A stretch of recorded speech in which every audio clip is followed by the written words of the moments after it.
안녕하십니까.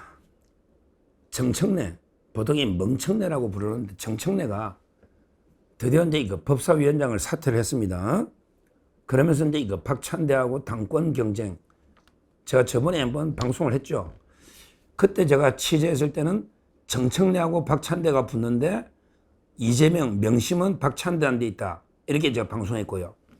그 다음에 원내대표는 김병기하고 서영교가 이제 붙는데 명심, 이재명의 마음은 김병기한테 가 있다. 이렇게 제가 방송을 했는데, 근데 그 원내대표는 모르겠어요. 왜냐하면 이게 김병기가 국정원의 아들을 경력직 특혜 채용으로 이거 청탁하는, 여기 MBC에서 보도가 녹취록이 나와버렸잖아요. 김병기. 지금 본인은 이게 뭐 억울하다고 이게 팔팔 뛰고 있는데, 근데 녹취록이 너무 적나라하게 나와버렸잖아요. 그러니까 이제 조금 여론이 너무 안 좋아서 현재 그 김병기하고 서영교는 누가 될지 모르겠어요. 특히 그 내일 하는데 권리당원 20%가 원내대표 뽑는데 권리당원 20이 들어가요. 권리당원. 그러니까 이제 그 서영교가 인지도는 좀 더 높죠. 서영교 사선이고. 따라서 이제 원내대표는 민주당 의원들 제가 몇 명 물어봐도 전부 이게 5대5다. 원내대표는 이게 진짜 모르겠다. 이런 분위기예요. 근데 이제 뭐 당대표는 아마 이제 그 정청래하고 박찬대가 놓으면 박찬대가 유리할 겁니다. 왜 그러냐면 이게 그 이재명이가 정청래는 최민희하고 정청래는 싫어하거든요.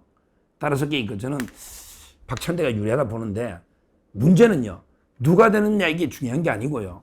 만약에 정청래가 되면 어떻게 되느냐? 그러면 이게 과연 미국이, 특히 트럼프 대통령이 과연 이게 그 우리나라를 어떻게 볼까?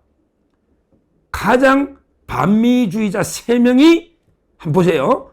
이재명, 그 다음에 김민석, 이제 인사청문회 하잖아요. 그 다음에 정청래, 당대표가 만에 하나 된다면, 그러면 이게 미국으로서는 황당하죠. 자, 이재명부터 보면, 이재명은 이게 뭐라 했습니까? 6.25 때 해방되고 나서 이게 미군은 점령군이다. 우리나라를 식민지 점령군이다. 그 다음에 소련은 해방군이다. 이런 말도 안 되는 게 미국을 비하했잖아요. 점령군이다. 그러면서 윤석열 대통령 탄핵할 때 처음에는 미국하고 일본하고만 협조하고 왜 러시아나 중국을 적대시하느냐. 말도 안 되는 게 탄핵 사유를 했잖아요. 그리고 이게 결정적인 게 이재명이가 북한에 자기 가려고 800만 불을 몰래 공작금 주지 않습니까? 그러니까 이재명이가 보면 이게 그 옛날에 미국은 점령군이라고 얘기한 거 다 기억하죠. 그 다음에 윤석열 대 탄핵 사유에 미국 협력 기억합니다. 그 다음에 중국의 세세 외교, 그리고 북한이 800만 불, 뭐 한두 개입니까? 이걸 미국의 트럼프가 지금도 이재명 통화한 거 언급도 안 하잖아요. 미국 국무부에서도 그냥 에이 그거 백악관에 알아보세요. 그냥 답도 안 하잖아요.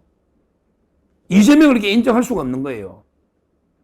그러면 이게 김민석에게 미국 문화원이 전가하고 이래가 징역 4년인가 그때 그 받았잖아요. 전과. 미국 문화원을 전가해가지고 거기 징역 4년인가 김민석이 전과했지 않습니까? 반미 중에 반미. 그런데 정청래는 더 황당하죠. 정청래는 아니 미국 대사 관저에 기름을 신나 뿌려가지고 불을 질렀다니까? 거기 내연성 물질로 돼 있어가 불은 껐지만 이게 테러 중에도 이게 인간이냐고요. 그러니까 김민석이는 미 문화원 증거, 그 다음에 정청래는 미국 완전히 대사 관저에 불을 방화를 하려 한 거, 그 다음에 이재명이는 뭐 아까 말한 4가지나 있잖아요. 북한에 돈 준 거부터 세세 외교, 윤석열 탄핵, 미군 점령군, 말도 안 되는 대통령, 총리, 당대표가 전부 철저한 반미주의자인데 트럼프 대통령이 바보냐고, 미국 대사는 바보냐고, 이런 나라를 인정하겠느냐고요. 큰일이에요. 미국하고 이게 떨어지면요, 국제 미화 외톨이 됩니다. 그러면 이게 언제 지금 중국이 대만 힘으로 이게 정복, 힘으로 통일한다고 이게 지금 공공연하게 떠들고 있잖아요. 격변이 일어날 수 있는 거예요, 지금. 중국하고 대만도. 전쟁이 일어날 수 있는, 그럼 한반도에 바로 불똥이 튀는 거예요. 지금 이재명이가 또 이게 그 북한에 확성기 트는 것도 일방적으로 확성기도 못 틀잖아요. 자기가 북한에 약점 잡히고 확성기도 못 틀고 또 이게 북한에 전단을 뿌리려니까 전단도 못 뿌리게 막겠다. 이러고 있지 않습니까? 알아서 북한 앞에 기고 있는 거예요. 그러니까 트럼프도 이게 열받죠. 알아서 기고 있으니까 북한이 단단히 약점이 잡힌 거예요. 정말 심각한 위기다. 하여튼 오늘 정청래가 법사위원장 그래 일단 법사위원장 사퇴했으니까 야 민주당 법사위원장은 넘겨주라고 우리 국민의힘한테 넘겨주라고. 옛날에 나경원 의원 주진우인데 이야기자 법사위원장 돌려달라고. 너가 국회의장하고 다 해버리면 그럼 이게 법안이 막 자판기처럼 법안이 되니까 견제를 하려면 이게 원래 국회의장과 법사위원장은 당을 바꿔쓰게 하는 게 관행입니다.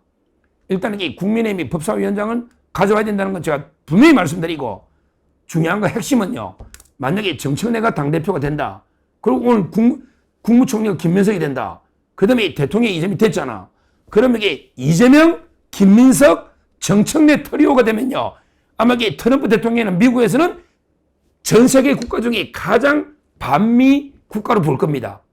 전 세계 이런 나라가 어디 있냐고. 미국 문화원이 증가하고 불 지르고 북한에 돈 주고 이런 세 명이 대통령, 총리, 당대표 다 하는 이런 나라가 어디 있습니까? 그러면 이게 절대 미국은 우리 대한민국을 우방으로 동맹국으로 인정 안 하면 우리는 이게 안보에 심각한 구멍이 생긴다. 이 세 명, 트럼프 대통령 절대 세 명을 용서 안 한다. 심각한 이게 우리 안보 위기다. 이걸 제가 분명히 말씀드리고 이걸 어떻게든 이게 뭐 정청래는 될 가능성은 좀 낮아 보이긴 한데 그러게 김민석이도 낙마시게 되고요. 제일 중요한 건 이게 빨리 이재명을 끌어내리는 것 외에는 방법이 없다. 세 명 다. 이게 우리 안보는 죽고 사는 문제이기 때문에 미국한테 완전히 반미 국가로요 찍히면요 바로 이게 안보의 대위기가 옵니다. 물론 이게 경제적으로도 관세나 대위기가 오겠지만 지금 심각한 위기다. 트럼프가 가장 싫어하는 세 명이 대통령, 총리, 당대표 이게 말이 되느냐 이렇게 비판합니다. 그리고요 결국은 이제 가장 저는 이재명 정권의 위협이 가장 문제가 뭐냐 바로 이제 이런 문제예요. 지금 요즘 이게 국가 안보 얼마나 국제 정세가 이제 피로 물들면서 요동치고 있잖아요. 이런 이게 국가 안보가 제일 중요한데요. 이런 국가 안보의 대위기에서는 어느 편에 설 건가? 결국은요. 지금 이제 국제 정세는 미중 패권 이게 가장 핵심입니다. 이럴 때 미국 편에 설 건가? 중국 편에 설 건가? 이럴 때 중립은 없는 겁니다. 중립은 양쪽 다 이게 기회주의자로 없는 겁니다. 그러면 지금 이게 이재명, 김민석, 정청래 이 라인으로 이게 과연 미국 편에 서서 굳건한 한미동맹으로 우리 국가안보를 튼튼하게 지킬 수 있는가? 이게 심각한 문제다. 결국 이런 이야기입니다. 우리가 안보는요, 죽고 사는 문제예요. 경제는 먹고 사는 문제인데, 근데 경제도 마찬가지입니다. 지금 우리가 이게 무역량은 뭐 중국하고 많은 것 같아도요, 핵심 우리 의존은 미국, 일본입니다. 뭐니 해도 이게 중국의 소비재 파는 거지, 결국 이 핵심 원천 기술들은 전부 이게 미국, 일본이에요. 우리 반도체만 봐도 알지 않습니까? 따라서 지금 정청래가 법사위원장을 사퇴하고 당대표 놓은 거 만약에 당대표 돼버리면 이런 라인업 이재명, 김민석, 정청래 이래가지고는 게 절대 저는 한미동맹 유지하기 어렵다. 무엇보다 미국이 도저히 인정할 수가 없다. 정말 심각하다. 그래서 이제 결국 김민석이든 정청래 막아내야 되고 이재명을 끌어내려야 된다. 이런 말씀을 다시 한번 강조합니다. 감사합니다.